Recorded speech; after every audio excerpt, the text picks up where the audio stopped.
महुआ जी, आज पर्यावरण दिवस के अवसर पर आपने वृक्षारोपण किया। पर्यावरण की दिशा में और क्या-क्या पहल करने की आवश्यकता है आपकी दृष्टि में? देखिए, यहाँ की लड़ाई ही जल जंगल ज़मीन की लड़ाई है और खनन की वजह से आप देख रहे हैं कि किस तरह से प्रकृति का विनाश हो रहा है हर तरह से। मेरा एक उपन्यास भी है मरंगोड़ा नीलकंठ हुआ, जो पूरे देश में उसको कई यूनिवर्सिटीज़ में एमफिल पीएचडी डीलिट वगैरह हो रहे हैं। तो उसका विषय ही यही है कि किस तरह से प्रकृति को बचाया जा सके और पर्यावरण, क्योंकि देखिए आज के समय में जो विकास का मूल मंत्र आदिवासियों के पास है वो शिक्षित समाज के पास नहीं है। पश्चिमी देशों की जो पॉलिसी है वो प्रकृति का विनाश ही करती है।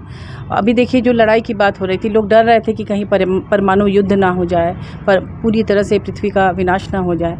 लेकिन आदिवासी जीवन प्रकृति के साथ घुल मिल कर रहना जानता है।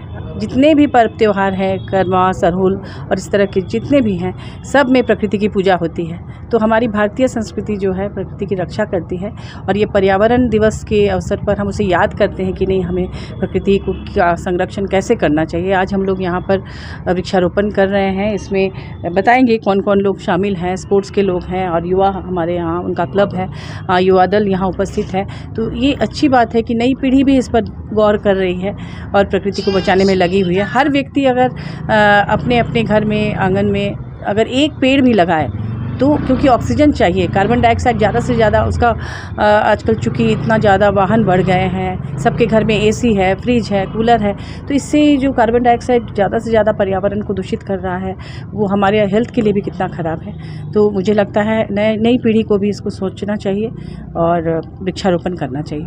कार्बन उत्सर्जन के मामले में अभी भारत की जो स्थिति है उस पर आपके क्या विचार हैं?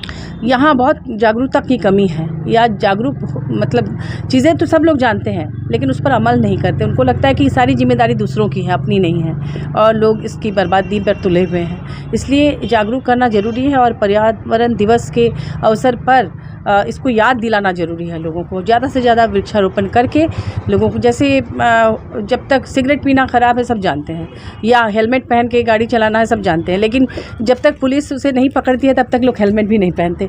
तो ये हमारी आदत बन चुकी है, तो याद दिलाना ज़रूरी है और इस मौके पर हम लोग वही याद दिला रहे हैं। अपर असेंबली में जाने के बाद पर्यावरण के लिए आप अपनी ओर से क्या करने जा रहे हैं? देखिए, मैं तो यही कहना चाहूँगी कि यहाँ खनन कम से कम हो और वृक्षारोपण ज़्यादा हो।